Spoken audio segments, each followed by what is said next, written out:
Hey everyone, how you doing? This is Amon Green, Green Bay Packers all-time leading rusher, and you're watching Packers Total Access Live, your daily source for Packer content.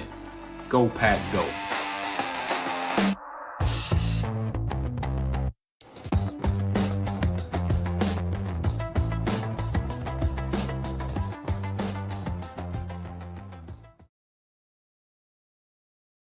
What's up, guys? Welcome into Packers Total Access. My name is Clayton. You can check us out on Packernet.com. Find me on Twitter at Packers_access.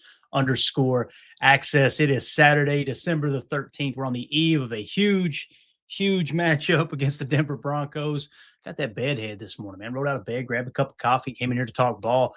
I'm really excited about this matchup with the Packers and the Broncos tomorrow. It's going to be, I think, one of the games of the year. It's got the potential to be one of those win by 2 points, win by 4 points, coming down to the last possession. Going to be a lot of fun. We're going to continue to dive into that and everything in between. This morning's show, however, we're wanting to talk a little Mike McCarthy on the 2025 Green Bay Packers. He was recently on the Pat McAfee show, and the Pat McAfee show actually tweeted out a video. So we're just going to play the audio from that specific tweet and react to it and hear what Coach Mike has to say about this 2025 Green Bay Packers team. Again, why do I like Coach Mike? Coach Mike's a Super Bowl winning coach. He basically handcrafted Aaron Rodgers into the quarterback that he became.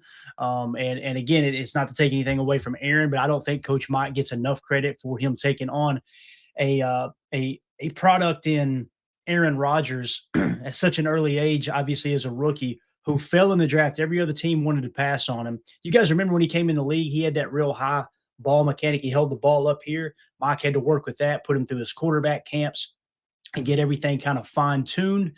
And I don't think he gets enough credit for how he helped mold Aaron Rodgers into the quarterback that he is. And obviously the Super Bowl winning quarterback that he was, and the Super Bowl MVP and everything in between. Also, you may hear a little bit of A.J. Hawk on this, which is really cool to see that dynamic between Coach Mike McCarthy and A.J. Hawk. A.J. Hawk obviously playing for Mike McCarthy in that 2010 season and before and beyond, obviously being a former top 5 pick as well. Another guy I think is very underappreciated across the Packer fan base is A.J. Hawk, one of my favorite players of all time when it comes to Green Bay Packers. So before we get into all that, if you guys would do that YouTube stuff for me, hit like, hit subscribe. If this is your first time tuning into PTA, welcome. Thank you for making us a part of your morning.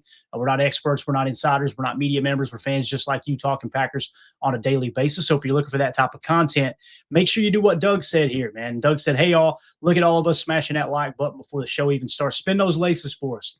You get that nice little football emoji when you hit that like button. Also, if you're new here, hit subscribe and click the bell icon so you know when we do these random live streams throughout the day. All right, let's waste no time. Let's get into it. Let's hear what Coach Mike McCarthy, Super Bowl winning head coach Mike McCarthy, had to say about the 2025 Green Bay Packers. And again, this is on the Pat McAfee show. You can find this video, this clip, this audio on his Twitter account at Pat McAfee Show. Let's see what Coach Mike had to say here. Yeah, Coach, after the Packers got a massive... As always, could be some language. Anytime it's the Pat McAfee show, maybe some language. So if you got kids in the room, here's your warning. I don't know if there's any language in this or not. Win at home against the Bears to go back into first in the NFC North. How confident are you in them going into the playoffs? Jordan Love obviously playing his best football right now. I think the team is as a whole in a league where there's maybe 3 to 4 teams who could go to the NFC Championship. Just how confident are you in the Packers moving forward? Oh, I love what the Packers are doing. I think, number one, the most important part of your football team is the defense, and that defense is playing lights out. I can't say enough about the consistency of how they played week in and week out. I think it's the most consistent component of the football team. Secondly, the run game is definitely there, and they had the 2 big post throws for. You're going to notice a theme on this video. Coach Mike just said the run game, it's definitely there.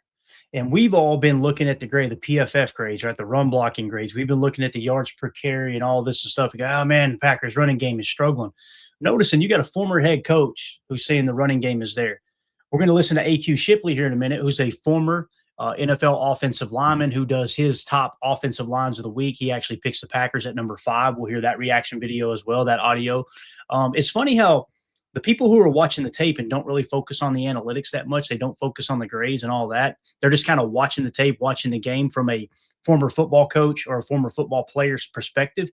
they don't seem to be as worried about the run game as maybe I am, that's looking at it from 3 or 4 different angles, right? Or maybe you as well.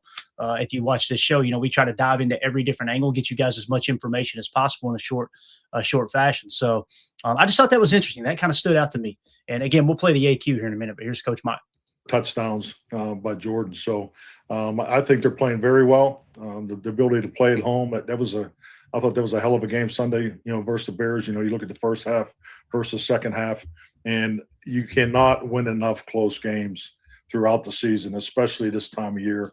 I've always felt that, winning close games was critical to have during your path, because, I look back and AJ I can attest to this. When we were 15-1, we actually, we had too many blowout wins, and not that you can ever have too many of them, but you need those tough games. You need those physical games. I thought that was a very interesting comment by Coach Mike. and Nick McSwain in the chat, shout out to him. I love Big Mike. He gets way too much hate. Amen, man. Amen to that, but I completely agree. So he talks about you can't win too many close games, right? You can't win too many close games. In 2010, listen to some of these scores from these games. Now, listen, there's some blowouts in here too, but think of some of these games that kind of crafted the Packers into the team that they ended up being, going on to win the Super Bowl. Not only winning the Super Bowl, but I think we would all agree over the next 4 to 6 years, they were dominant, right? Like, yeah, they won the Super Bowl in the 2010 season, technically the 2011 calendar year when the Super Bowl was played, but they go on to win that Super Bowl. But then think how good they were in 2012, 2013, 2014, on, right? It was just one of those things where they kept building momentum. And when you look at the year that they won the Super Bowl, there were a lot of close games. And you look at some of the years where they went, like you said, 15-1, they had a bunch of blowout wins. And then you get in a tight matchup down the stretch. You're not prepared to win that close game because you didn't have too many of them throughout the season where your team just kind of figured out how to win them. But in 2010, here are the scores starting in week 1. They won 27-20. It's a one possession game, right? Week 2, 34-7, a blowout. They won that game. They lost in week 3 at Chicago, 20-17. So for all the doom and gloomers that if the Packers were to drop next week's game in Chicago, we would think, oh, there's no way we can win the Super Bowl. They lost to the Chicago Bears in week 3 in 2010, 20-17. Another close game there, right? They win 28-26 against Detroit. They lose in overtime, 16-13 at Washington. Then they come back the next week. They lose in overtime at Lambeau, 23-20. Everybody's freaking out about the 2 games we lost at home this year, right? Same thing happened in 2010. And both of those games, 3-point ball games, right? They come back in week 7. They win 28-24 over Minnesota. They win 9-0 on the road in New York against the Jets. They boat race the Cowboys 45-7. Love to see that. They win on the road in Minnesota 31-3. So you got 2 blowout wins right there in the middle of this season. But every game up to that point, up through week 8, were one possession. I mean, they were really, really close games. In most cases, you lost by a field goal there in those 2 back-to-back losses. Then you come back, you lose on the road in Atlanta 20-17. So that's a 3-point game. You win 34-16 against San Francisco. And then you lose 2 more in a row in week 13 and week 14. You lose 7-3 on the road in Detroit. You lose 31-27 on the road in New England. And then, so you imagine that you lose 3 of 4 from the span of week 11 through week 14. Do you know how many fans that if social media was around, we could pull the receipts right now where they're saying, fire Mike McCarthy. He's not the guy. They're not going to get it done. This ain't the dude to win the Super Bowl. He's a good coach. He's not great. Imagine all that conversation that would be taking place if that happened. Losing 3 out of 4, 3 in a 4-week span there. Then you come back and think about that. You've had all of these close games. Again, you lost 7-3, 4-point game there. You lost 31-27, 4-point game. And then you come out in week 15 and 16, and we talk about creating some momentum. You win 45-17 against the Giants. You beat the Bears at home 10-3, a 7-point ball game.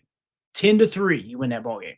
And now you're kind of preparing for the playoffs. And, of course, in the playoffs, 21-16 on the road in Philly. You boat raced Atlanta on the road 48-21.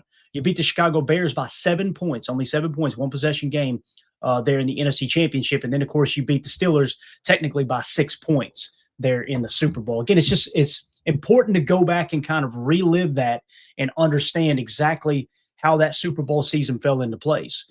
And there's some people that maybe they would rather have, 2 or 3 seasons in a row where you're winning 13 games and not win the Super Bowl. I would much rather the goal is to win the Super Bowl. I got you, right? But you've got to be consistently good, and you've got to play. The season's got to play out strategically to kind of prepare you for that long haul in the playoffs where you're going to be playing a lot of close games. So I love what Coach Mike said there. I just want to go back down memory lane there a little bit and give you guys an idea of or a refresher on what he's talking about and how the year they won the Super Bowl, there were a whole lot of close games that year. Those reality games, and I think when you get into these late division games, it gives you that, and I think it's great preparation for the playoffs. But the best thing we got going in Green Bay right now is that defense, and the perimeter's getting healthy. You can see them getting better each week. So that's exciting. Ball distribution, I think Jordan's done a really nice job with that. But you have to like Ty what the Packers are doing. Yeah, Coach. All right, so there you go. And again, down the stretch there, they were showing the remaining schedule for the teams that are in the hunt here, and basically Chicago or Green Bay's schedule. They're showing Green Bay, Seattle, and the LA Rams. Those are the 3 teams that they're showing on the screen here. Okay, and obviously all 3 teams won in Week 14. Here's the Week 15 matchups for those teams. You got the Packers at the Broncos, going to be a huge game. You got Seattle taking on Phillip Rivers, right, in Seattle. That's going to be a big game. I think Seattle wins that game pretty handily. Hopefully, Phillip Rivers can get the 44-year-old magic going. That would be awesome. And then you got the LA Rams and Detroit Lions beating up on each other there, right? Part of me wants the Rams to win and knock the Lions on down, pretty much kind of try to ruin their hopes of making the playoffs. And then the other part of me wants the Rams to lose so we can try to climb up and grab that number 1 seed if we can continue the success that we've got going here lately. So, again, that's just something that I wanted to dive into this morning. I thought it was really, really interesting to see what Coach Mike had to say about that.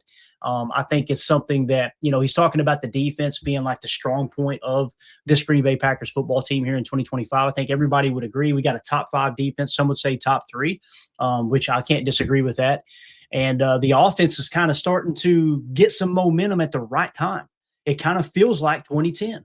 You had those tough losses. Maybe you had those losses a little too early, as silly as that sounds, right? You want to get a tough loss. You don't want to lose any game, but if you get a tough loss like around Week 15, the way the schedule lays now, and then you amp up and play your best football going into the playoffs, maybe that's how you could put yourself in a position to be successful in that regard. So I don't know, man. I'm excited about what this team has got on tap and what they could do down the stretch here. Here we go. Nice. Bye, guys.